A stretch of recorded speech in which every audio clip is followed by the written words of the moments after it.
আসসালামু আলাইকুম everyone. শিমুস lifestyle চ্যানেলের নতুন আরও একটি ব্লগে সবাইকে ওয়েলকাম করছি। আমি শিমু। কী অবস্থা সবার, কেমন আছেন? আশা করছি সবাই ভালো আছেন। আমরা আলহামদুলিল্লাহ ভালো আছি। তো আজকের এই ব্লগটি শুরু করেছি সকাল থেকেই আমি ঈদের প্রস্তুতি হিসেবে কিছু কাজকর্ম শুরু করে দিয়েছি। সেখান থেকে কিছু ক্লিপস আপনাদের সাথে আজকে শেয়ার করব। জানি না কেমন লাগবে, তবে আশা করছি আপনাদের হয়তো ভালো লাগবে। তো যদি ভালো লাগে তো ভিডিওটিতে প্লিজ একটি লাইক দিয়ে কন্টিনিউ করবেন। এখানে আমি আমার বেডরুম থেকে শুরু করেছি সকাল থেকে কাজকর্ম। এখানে বিছানার চাদরটা চেঞ্জ করে নিয়েছি আগে। তো বিছানার চাদর তো এমনি ময়লা হয়ে গিয়েছে, সেটা চেঞ্জ করতে হবে। এটা ঈদ উপলক্ষে না, এটা তো আসলে রুটিন ওয়াইজ। তো আমি আমার বাসার যে পর্দাগুলো সেগুলোই ধুয়ে নিচ্ছি। আমি এই বাসাটা চেঞ্জ করেছি আজকে প্রায় 6 মাস হয়ে যাচ্ছে। তো এই কয়েকদিনে দেখা যাচ্ছে যে ময়লা হয়ে গিয়েছে অনেকগুলো পর্দা, যেগুলো বিশেষ করে হালকা কালার সেগুলো বেশি ময়লা হয়েছে।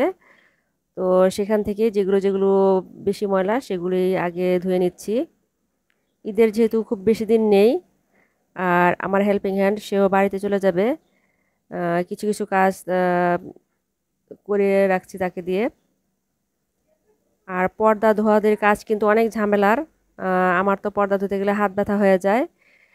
যদিও ওয়াশিং মেশিন আছে, ওয়াশিং মেশিনে আমি পর্দা দিই না, কারণ ওয়াশিং মেশিনে পর্দা দিলে যদি রিং ভেঙে যায় বা কিছু হয় তো সেই রিস্কটা আমি আর নিতে চাইনি।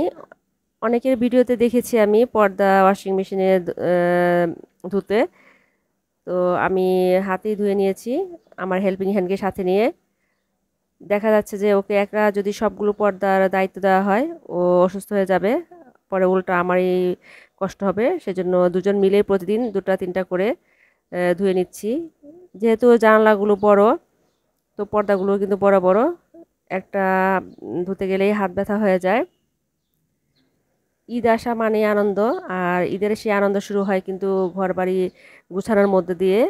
ছোটোবেলায় আমার মা চাচিকে দেখতাম যে ঈদ আসার আগে আগে তারা যেই কাজগুলো করতো, ঘরবাড়ি পুরোপুরি পরিষ্কার পরিচ্ছন্ন করে নিত, হাঁড়ি পাতিল থেকে শুরু করে বিছানার চাদর পর্দা, তারপর টুকিটাকি যেসব কাজকর্ম ছিল পরিষ্কার পরিচ্ছন্ন সব কিছু করতো। তো তখন থেকেই আমাদের মনে হতো যে এই তো ঈদ চলে এসেছে, ঈদের একটা ভাইবস মানে শুরু হয়ে যেত তখন থেকেই। কিন্তু তখন বুঝতাম না যে আসলে কতটা কষ্ট করছেন ওনারা।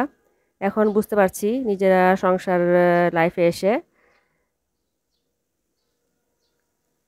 তো এখানে আমার বেডরুমের যে পর্দাগুলো সেগুলো খুলে ফেলেছি, আর আরেক সেট লাগিয়ে দিয়েছি এখানে। আমার মেয়েদের রুমের যে পর্দাগুলো সেগুলো আমি আগের দিনই ধুয়ে নিয়েছি, সেগুলো চেঞ্জ করা হয়ে গেছে। এখন আমার বেডরুমেরগুলো খুলেছি। তো বেডরুমের জানলার পাশের এই পর্দাগুলো বেশি ময়লা হয়েছে, আর দরজাতে যেগুলো বারান্দার পাশে সেগুলো এতটা ময়লা হয়নি, তো সেই দুই তিনটা আর ধোবো না। তো এই কাজগুলো কিন্তু আমি রান্নার ফাঁকে ফাঁকেই করছি। একদিকে রান্না করছি আর একদিকে এই পরিষ্কারের যে কাজকর্মগুলো সেগুলো যে করছি। এখন ওয়ারড্রবের উপরে যে কাভারটা আছে সেটাও তুলে নিলাম, পর্দার সাথে এটা ধুয়ে ফেলবো। এটাও দেখছি যে অনেকটাই ময়লা হয়ে গেছে।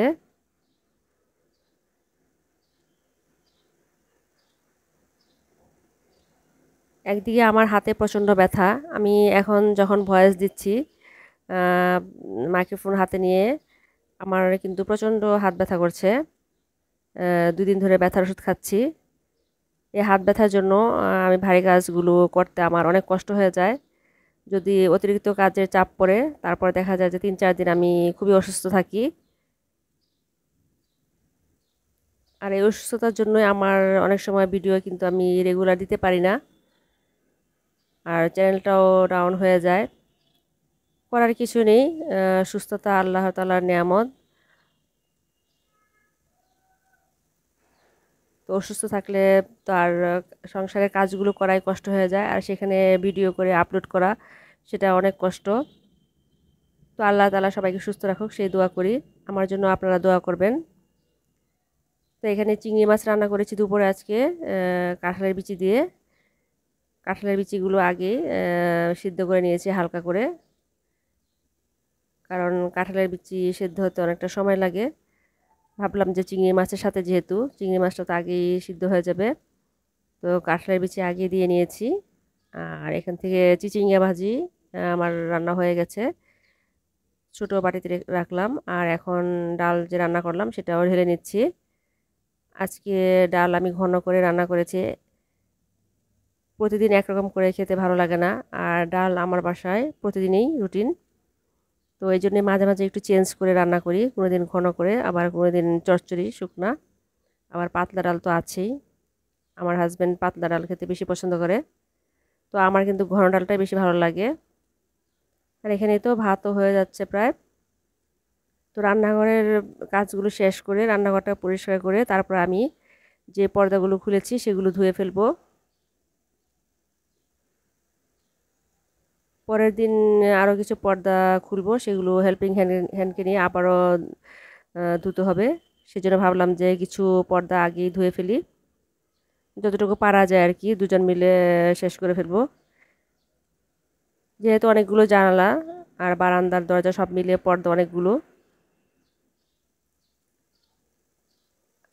আর এই পাশে চুলায় এখানে রূপচাঁদা মাছের শুটকি রান্না করছি। এই রূপচাঁদা মাছটা মাছের শুটকি কক্সবাজার থেকে আমার হাজব্যান্ড নিয়ে এসেছিলেন। তো ফ্রিজ পরিষ্কার করতে গিয়ে আমি এই রূপচাঁদা মাছের শুটকিটা আগে বের করে রেখেছিলাম, আজকে ফ্রিজ পরিষ্কার করব। তো যতটুকু পেরেছি ফ্রিজের থেকে যেগুলো অপ্রয়োজনীয় বা টুকিটাকি হাবিজাবি সব কিছু নামিয়ে নিতে। আর কুরবানি ঈদে আমাদের ফ্রিজটাই তো সবচেয়ে বেশি লাগে। শুধু কুরবানি ঈদ কেন, আমার তো মনে হয় সব ঈদেই ফ্রিজের উপরে চাপটা বেড়ে যায়। তো সেজন্য টুকিটাকি যে জিনিসগুলো মানে চেষ্টা করছি যে ফ্রিজটা খালি রাখার জন্য, পরিষ্কার করার জন্য। তো আমার ডিপ ফ্রিজটা আমি ক্লিন করেছি, তো সেটা এই ব্লগে শেয়ার করছি না, কারণ ডিপ ফ্রিজটা আগেই পরিষ্কার করা ছিল। এখানে এই তো দুপুরে আমি গোসলের আগে সবগুলো যে কয়েকটা পর্দা খুলেছিলাম আর ওয়ার্ড্রপের উপরে যে কভারটা সেটা ধুয়ে ফেলেছি। আর এখন সন্ধ্যাবেলা, সন্ধ্যার সময় ফ্রিজের লাইনটা আগে অফ করে রেখেছিলাম, ফ্রিজের সব জিনিসপত্রগুলো বের করে নিয়েছি, এখন আমি ফ্রিজটা পরিষ্কার করব। তো ফ্রিজটা হয়তো ভিডিওতে খেয়াল করবেন যে বাঁকা হয়ে আছে। আমার এই বাসায় কিন্তু স্পেসটা অনেক কম, ডাইনিং স্পেসটা অনেক ছোট, যার জন্য ফ্রিজটা কিন্তু লাইন বন্ধ করা যায় না। ফ্রিজ পুরোটা সরিয়ে নিয়ে এসে ওই জায়গা থেকে তারপরে কিন্তু ফ্রিজের লাইনটা অফ করতে হয়, আবার ফ্রিজ পরিষ্কার করে আবার ফ্রিজ ওই জায়গায় রেখে দিতে হয়। তো এটা কিন্তু অনেকটা কষ্ট হয়ে যায়, অনেক ভারী ফ্রিজ। ভাড়া বাসা সব কিছু তো মনের মতো হবে না, এটা আমরা সবাই জানি। তো এখানে ফ্রিজটা আমি ভিম লিকুইড দিয়ে মেজে নিচ্ছি। আমার ফ্রিজ সবসময় অতটা ময়লা হয়ে যায় না একবারে, কারণ যখনই অল্প ময়লা হয় তখনই কিন্তু আমি ফ্রিজটা পরিষ্কার করে ফেলি, যার জন্য অতটা একদম ডিপ ক্লিন করার দরকার হয় না। ডিপ ক্লিন যে করি না তা না, দেখা যায় যে বছরে 2বার তো অবশ্যই করা হয়। তবে আমি চেষ্টা করি যে কিছু কিছু পার্ট খুলে ধুয়ে আবার সেট করে ফেলতে। যেহেতু গ্লাসের সেলফ, এগুলো কিন্তু খুলে পরিষ্কার করতে অনেক কষ্ট হয়ে যায়, তো সেজন্য আমি এগুলো গ্লাসের উপর দিয়ে মেজে ফেলেছি। খুব সুন্দর পরিষ্কার হয়ে গিয়েছে। অনেকেই এক্সট্রা ক্লিনজার নিজেরা বাসায় তৈরি করে নেন, তো আমি সেই ধরনের ক্লিনজার কিছুই কখনো বানাইনি। আমার মনে হয় ভিম লিকুইড দিয়ে বা ভিম লিকুইডের সাথে যদি একটু গরম পানি মিক্সড করা যায় তাহলে কিন্তু অনেক সুন্দর ক্লিন হয়ে যায়। তো এখানে ফ্রিজের সব কিছু পরিষ্কার টরিষ্কার করার পর আমি আবার সব কিছু জায়গা মতো রেখে দিয়েছি। আর এই তো ফ্রিজের উপরের পার্টটা তো এটা আমি ক্লিন করেছি, এটা আর আপনাদের সাথে শেয়ার করে নিই। ভিডিওটা এমনিতে অনেক লং হয়ে গিয়েছে, তো এডিট করার সময় দেখা যায় যে ভিডিও ছোটো করতে করতে যতটুকু পারা যায় রাখার চেষ্টা করেছি। এখানে আমার ফ্রিজে যেই বক্স দেখছেন সেগুলোতে ফ্রোজেন কিছু সবজি, বাটার মশলা, বাদাম বাটা এগুলো রেখেছি। আর এই তো নর্মাল অংশে যা যা রাখার সেগুলোই আছে এখানে। আর এই পাশে কিছু হচ্ছে চিকেন ফ্রাই বা পাস্তা বা পিৎজার জন্য যে মশলাগুলো লাগে, যে উপাদানগুলো সেগুলো আছে কিছু, বিরিয়ানির মশলা, ইস্ট, এগুলো রেখেছি এ পাশে। আর ফ্রিজে যে হ্যান্ডেল কভারটা এটা আমি ধুয়ে দিয়েছিলাম দুপুরেই, সেটা শুকিয়ে গেছে, সেটাও আবার নতুন করে লাগিয়ে দিলাম। ফ্রিজের এই হ্যান্ডেল কভারটা থাকাতে হ্যান্ডেলটা খুবই কম ময়লা হয়।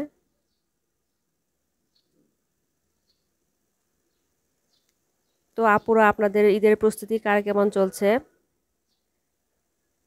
আমরা যে যেখান থেকে থাকি না কেন, যার অবস্থানে সবারই কিন্তু কম বেশি কাজ আছেই।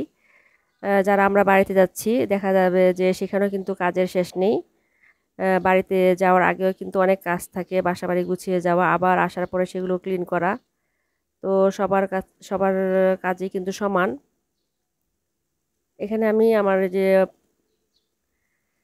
পানির যে ফিল্টারটা সেটাও একটু পরিষ্কার করে নিলাম। এটা বারান্দার বাহিরের অংশে, বারান্দায় ডাইনিংয়ের বাহিরের অংশে তো অনেকটা ধুলা পড়ে, এটা মাঝে মাঝে মুছতে হয়। তো এখানে এটাকে আমি ভিম দিয়ে মেজে পরিষ্কার করে তারপরে মুছে এটার কভারটা এটার উপরে বিছিয়ে দিলাম। আমার আগের বাসায় এই পানির ফিল্টারটা ডাইনিং স্পেসের ভিতরে ছিল, কিন্তু এই বাসায় এখানে জায়গা নেই বা সে সেটার পয়েন্ট নেই পানির লাইনের, যার জন্য এটাকে বারান্দায় রাখা হয়েছে। আর প্রচুর ধুলা পড়ে। আর এখন এই তো রাতের বেলা ফ্রিজ পরিষ্কার করার পরে এখানে কিছু আদা নিয়েছি ব্লেন্ডার করার জন্য। তো এই আদাগুলো আমার হেল্পিং হ্যান্ড কে দিয়ে ছিলে নিয়েছি। রসুনটা এখনো বাকি আছে, তো রসুন চিন্তা করছি যে আজকে ওকে দিব, ছিলে দিলে পরে সেগুলো ব্লেন্ড করব।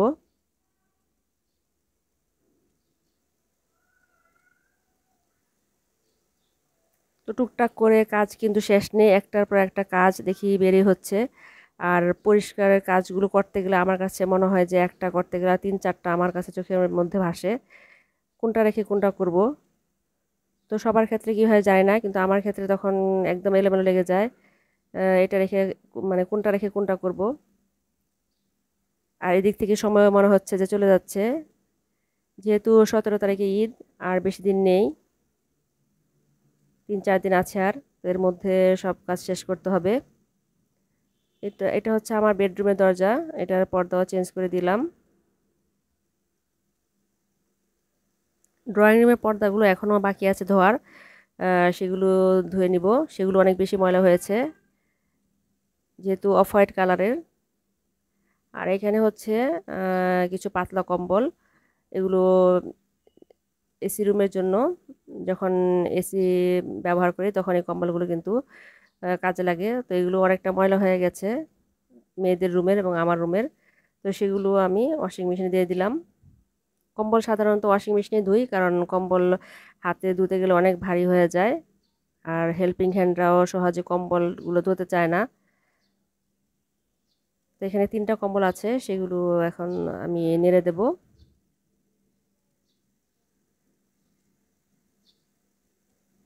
আর তারপর ওয়ার্ডরোবের উপরে যে কভারটা আছে সেটাও শুকিয়ে গেছে, সেটাও আবার আগের জায়গায় সেট করে দিব।